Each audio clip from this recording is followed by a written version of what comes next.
So, hello. Today I do want to do a video review essay on the TV series Shameless that premiered on Showtime in 2011 and ran for about 11 seasons, all the way until 2021 of last year, until it was put on Netflix. I remember I always knew that Shameless existed, right? It was one of those shows that I knew existed. I had seen maybe a couple of episodes of it, but I never really watched it in its entirety and stayed on track with it and kept up with it like that. So it just kind of fell by the wayside. So they came back on Netflix this past year, and then I binge watched the whole series and I really enjoyed it. The show's showrunner, director, and also writer and creator is John Wells.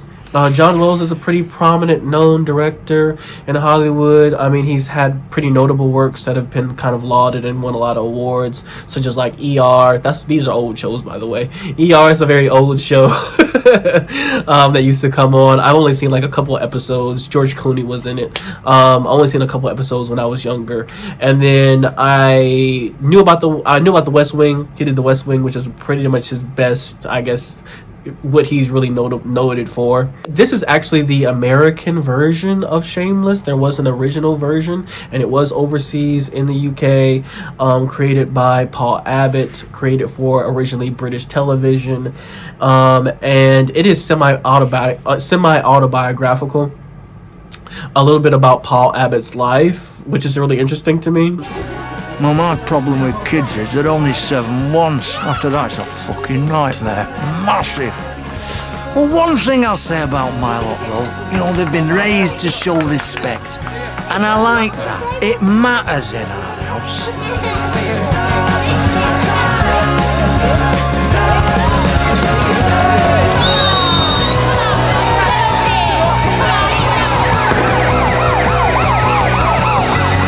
And then, of course, John Wells, when he wanted to make an American version, when he got the idea to make an American version of Shameless, he tapped Paul Abbott to come and help him create this version for the U.S. So today I just kind of want to talk about themes, specifically the theme of the poor and how the poor are portrayed, typically within film, television, media, literature, right? And this idea that Shameless is the rejection, that's actually what I want to title this: Shameless, or Rejection of the Noble Poor.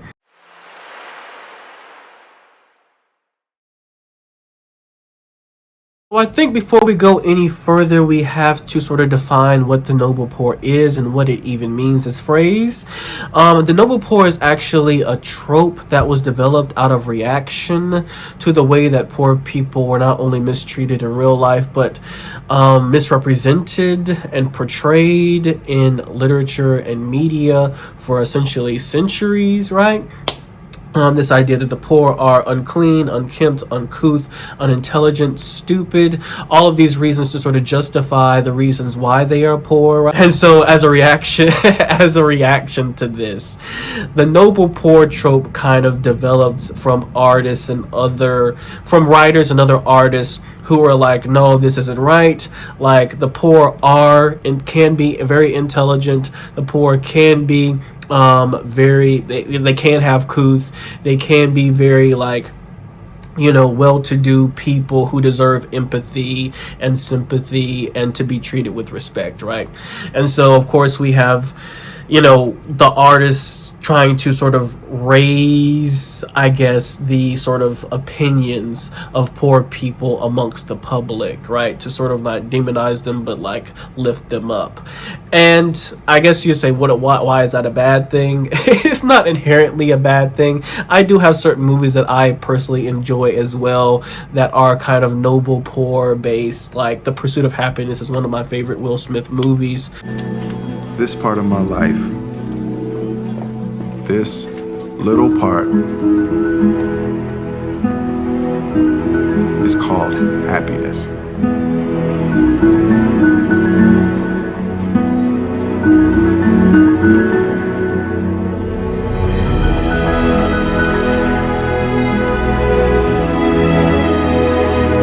Right?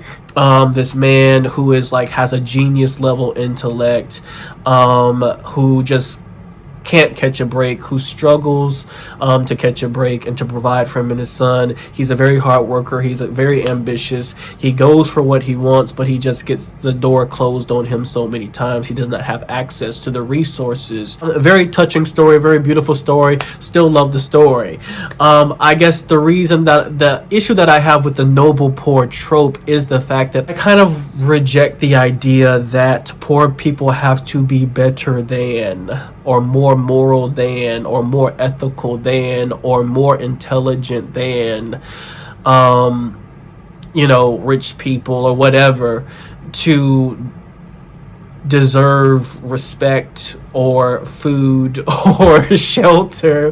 Like, I think that those things should just be given to people because they're people and they deserve to eat, and they don't deserve to go hungry, and they deserve some place to lay down and sleep at night. And I don't know if the poor need to have this need to prove themselves worthy of empathy. And I think that that kind of what the noble poor trope kind of says is, and that's also what kind of like if you watch The Pursuit of Happiness, he's constantly trying to prove himself to all of these like rich guys, right? And I don't know if that is a good message. I think that poor people should be given the right to be messy.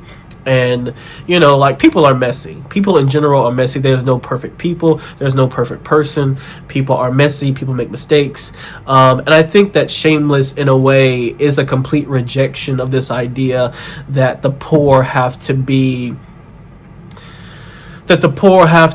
so well-to-do and so great, because all of our characters are flawed. I think what is genius about the show within itself is that even though our characters are extremely flawed and are extremely frustrating to watch at times with the decisions that they make, you still have empathy for them at the end, even though they fuck up all the time. So in terms of this Gallagher family tree, I break it up into 4 parts. So I have Frank and Monica at the top. These are the they are the drug addict, negligent parents. And I'm not saying that to be negative. That's just who they truly are. And then you have the 3 older siblings, which is Fiona, Lip, and Ian.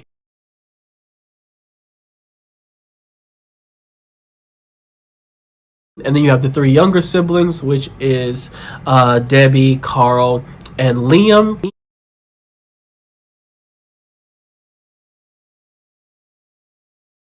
And then you have sort of our honorary Gallaghers, Kev and Veronica, who are close family friends, but honestly, they might as well be family because they are there for everything.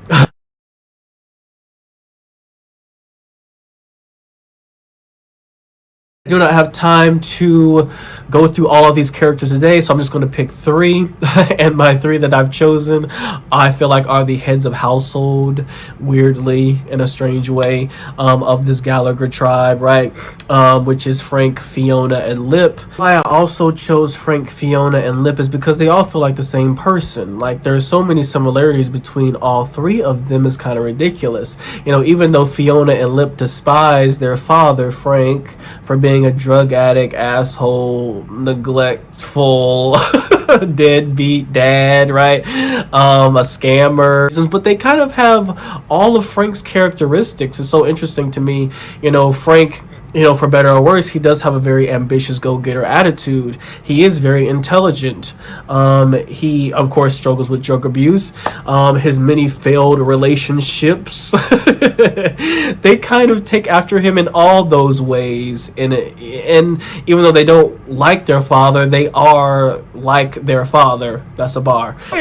That's called motherfucking bars, nigga. You know nothing about that. Yeah, even their names, right? So like Frank starts with an F, Fiona, F, and Lip, even though that's his nickname, his real name is Philip, which also has the F affix sound, like the F sound on it, right?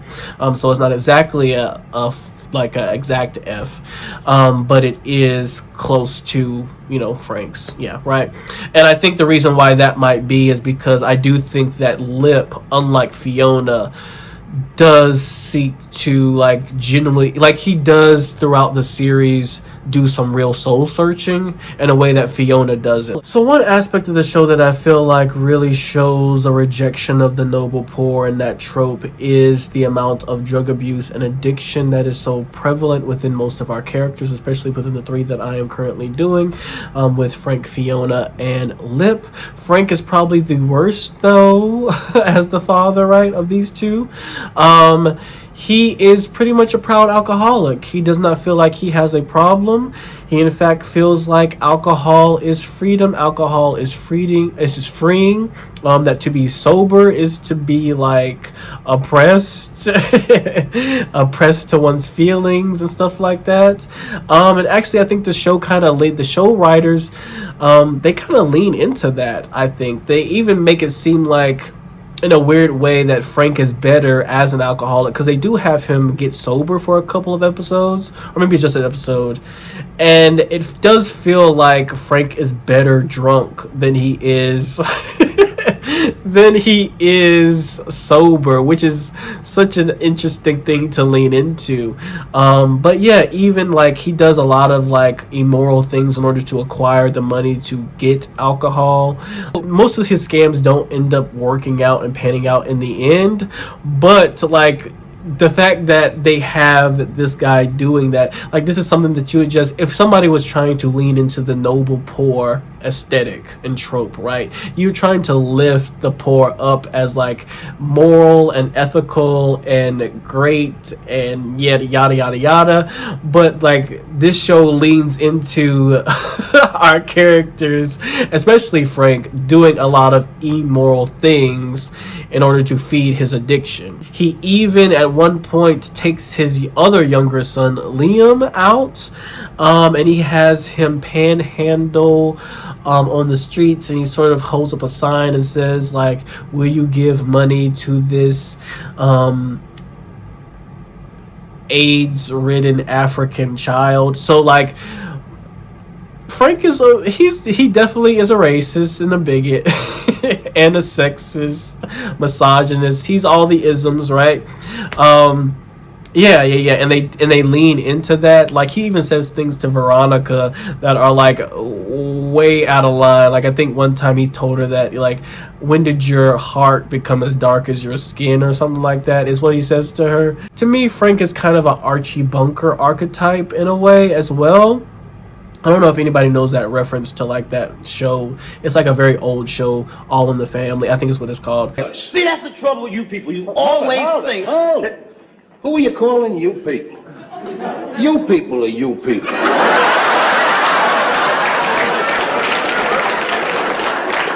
I'm talking about your unions asking for higher wages. It's bad for the country. Hey, now, if it's bad for the country, how come you raise the prices on the cleaning store? He done that? He did on the white clothes.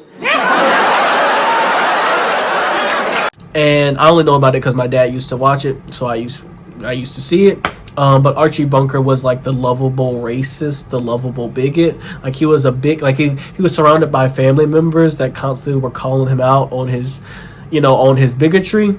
And he was like, no, I have the right to be a bigot. Pretty much it's just kind of how the show went. And it was a comedy. And it was pretty successful too. So like, I do feel like Frank, but I feel like Frank is even worse than Archie Bunker. Like he says things way out of pocket that even Archie Bunker probably wouldn't even say. But yeah, he definitely leans into that Archie Bunker archetype there. And I remember one time, Fiona kicks him out the house, drunken rage. He calls CPS on his own kids. And he talks about how they're in danger, and because Fiona technically isn't a legal guardian, and she technically isn't seen as like the parent or adult, they take all three of the younger kids away and put them into separate foster homes, splitting up the entire family. So Frank splits up his family and sends them into foster care. Father of the year, right? The show it definitely does not try to paint our characters as like the poor as, always benevolent, always ethical, always moral, always great, always good, right? Even if Frank royally messes up in such a catastrophic way, for some reason you still leave feeling a sense of empathy for him, or you just feel empathetic towards him. They do it through the kids, so the kids, no matter what, they always kind of forgive him. They always have a kind of like come to Jesus moment eventually. Not at the end of every episode, but maybe like a couple episodes have passed, time has passed, I'm not mad at you anymore, like I'm fine, you're still family, and I guess you still are around, unlike Monica. So at least you do sort of want to be here, even though you're terrible at it, like, but I still accept you. And at the same time, you end up accepting Frank too. Fiona, I think Fiona's lowest moment with drug addiction and drug abuse was when Liam gets into her coke. Oh my God. What's on his face? Oh my God. Oh my God. Step back. Oh my God. Step back. Not Step back. oh my God. Oh my God. Oh my God. This is right after she acquires legal guardianship, after she gets the kids back, she gets her brothers and sisters back from foster care, and she acquires legal guardianship over all of them, right? They're having like a little celebration, and she gets out her coke, she sets up the line, she does her line, and of course Liam comes up behind her mimicking her and does a line too, and then of course he ends up getting knocked out by it, going into shock by it, and they have to rush him to the hospital. And of course, Fiona gets thrown in jail for child neglect. And at the same time, even though Fiona royally fucks up, I still have empathy for Fiona in that jail, especially when like Regina King character who comes to mentor her is trying to talk to her, and Fiona is kind of almost being like Frank in those moments, like she's like defying it, like, no, I don't have a problem. Like, I made a mistake, but I don't have a problem. Lip's worst moment with drug abuse definitely has to be when Helene sort of kicks him to the curb, and he sort of just goes, like, he just gets angrier and angrier and angrier because he really loves hard. Like, that's one thing about his character.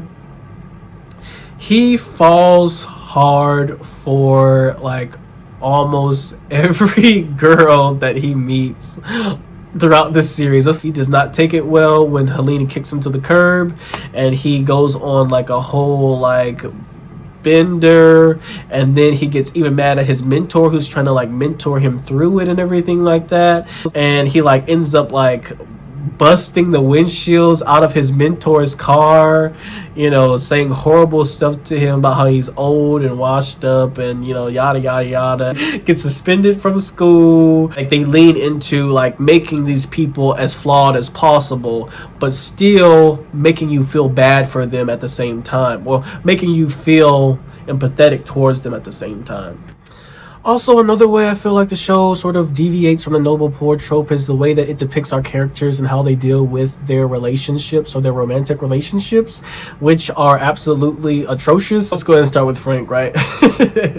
So Frank completely uses Sheila.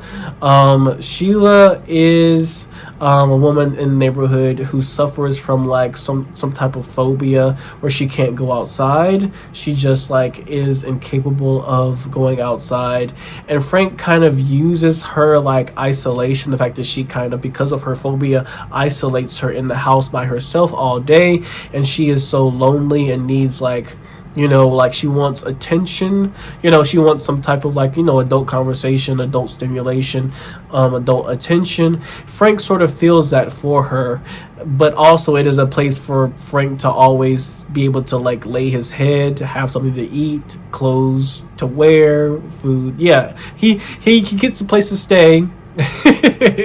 As long as he sort of fulfills that, and he doesn't really even fulfill that well, right? Like, he talks down to Sheila all the time. He doesn't really even care for Sheila that way, except for the fact that she has a warm bed where he can rest his head when like his kids kick him out of the Gallagher house. At the same time, we see like him have relationships with like somebody like Bianca. Ends up finding out that she has cancer, and she only has a couple like maybe months to a year to live.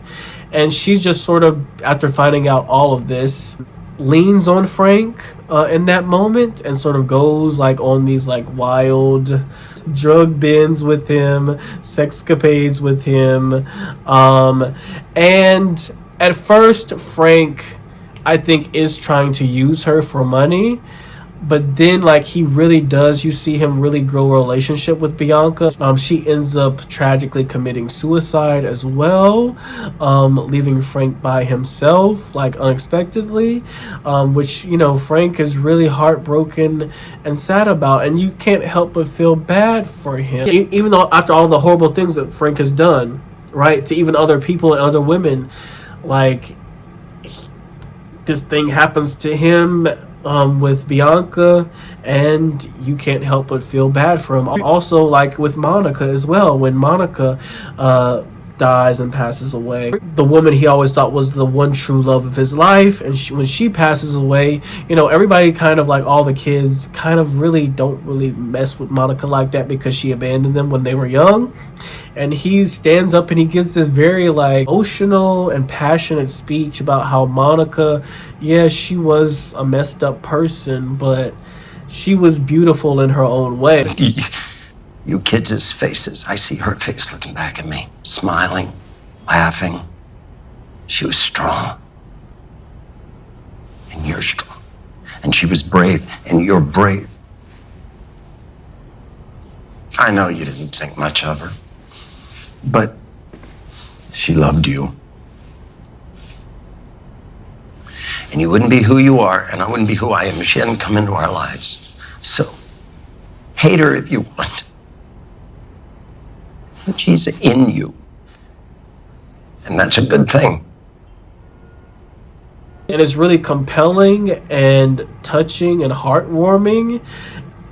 And again, I think the writers do a great job of, like, these people, like, would I want to be around them in real life? Possibly no. But do I have empathy for them? I still end up do, even after all the stuff they do. Fiona and her relationships, boy, now this is a roller coaster. Mike takes a chance on Fiona. Mike he's the head of this company or whatever. It's in sales. They sell, like, I don't know, they sell like cups or something like that, I think it was. And she's turns out to be a good salesperson. Again, she has like Frank's like go-getter, ambitious, like she just is very business savvy. And so Mike is her boss. Mike, you know, of course, he's crushing over Fiona. She entertains it, of course. You know, they start going out and stuff like that and having a relationship. But then, of course, Fiona ends up sleeping with Mike's brother. And Robbie is the, like, screw up of Mike's family. And they're kind of always bailing him out. He also has like a drug addiction problem as well. He's been in rehab a couple of times. Fiona seems to be always attracted to all the wrong people. The same with all of them, honestly. They're all attracted to all the wrong people. And the people that are good for them, they completely fuck over and mess up. He also does the same thing to Gus. Gus, I actually like. Gus is a musician. And she was asked out by one of his bandmates to come and see them perform. But he wanted, the other bandmate, like the lead singer, wanted Fiona. But Fiona ends up hitting it off with Gus, who is he's the drummer, right? Or he's the drummer? I don't know I don't know if he's guitar player or the drummer, but I think he can play guitar too. They get together, one night stand, but they decide to get married just based off of that. I mentioned that I'm falling in love with you. No. Thank you. Yeah, it's just, I wasn't going to say anything. A thought that I had. Go away now, it's awkward. Come on. They seem to be good together for a while. And then Fiona's ex-boyfriend, Steve/Jimmy, comes back. Steve is kind of an asshole-ish dude. His backstory is the fact that he sort of pretends to be poor. That's how he meets Fiona. He's actually a really rich kid. that grew up on the other side of the tracks, right? And like his family has tons of money, he could do anything that he wanted to do, but he decides to come and play poor, kind of like Nunu in ATL. Beamer? Yeah. It come with a maid and a butler and everything, huh? Rashad, Excuse I'm sorry. me. Aaron, is it?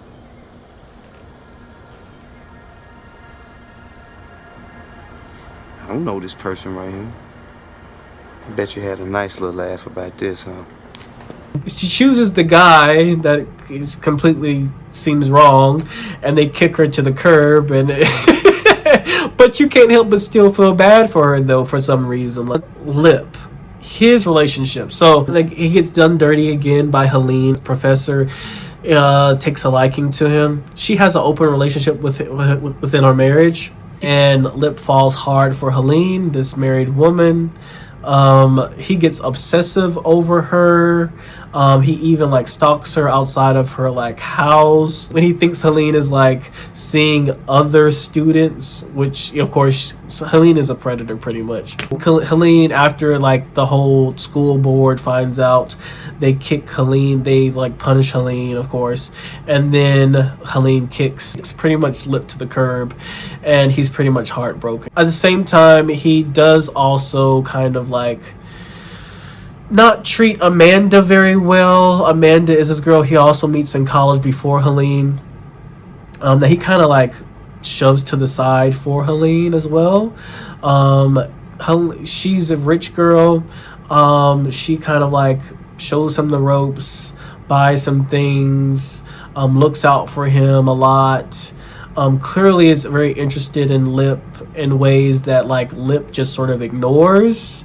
And he sort of takes advantage of as well, of her kindness towards him. Like she's thinking this is going to lead towards a real relationship, and of course Lip is not really in love with her, but he takes advantage of her kindness at the same time. And as for my final thoughts on the TV series Shameless, I'm actually going to end on an article I was reading in the New York Times from like 10 years ago when the first season first premiered, or after the first season had first premiered.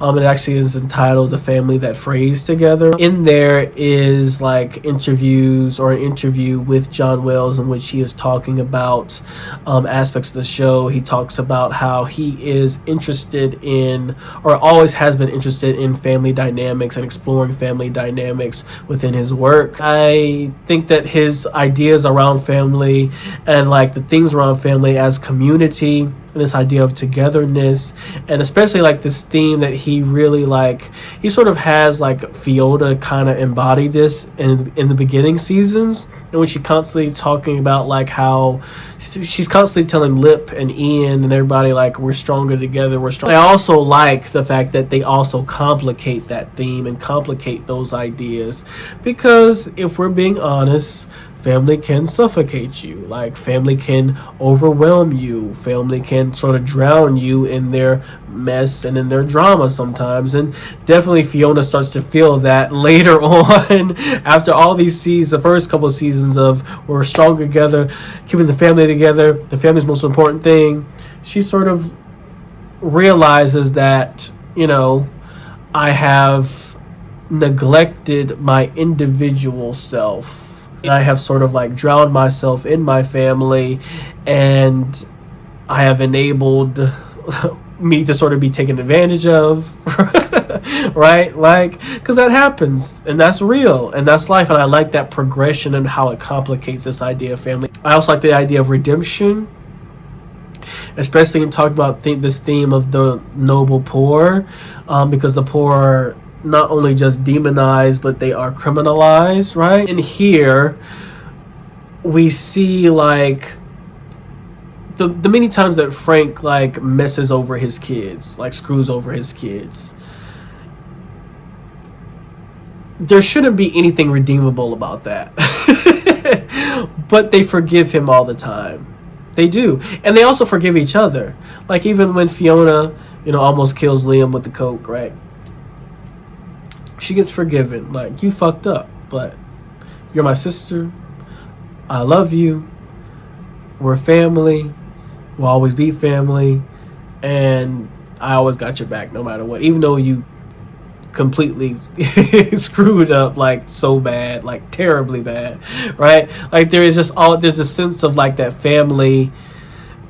There is this tie of like redemption to family, that the world is not going to like necessarily, you know, give you redemption as a poor person, but your family will always give you redemption, you know, even though you are a poor person.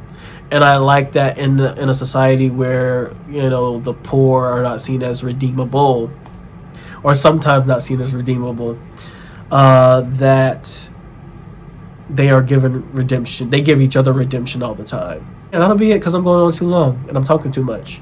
That'll be it for this video, and I'm out.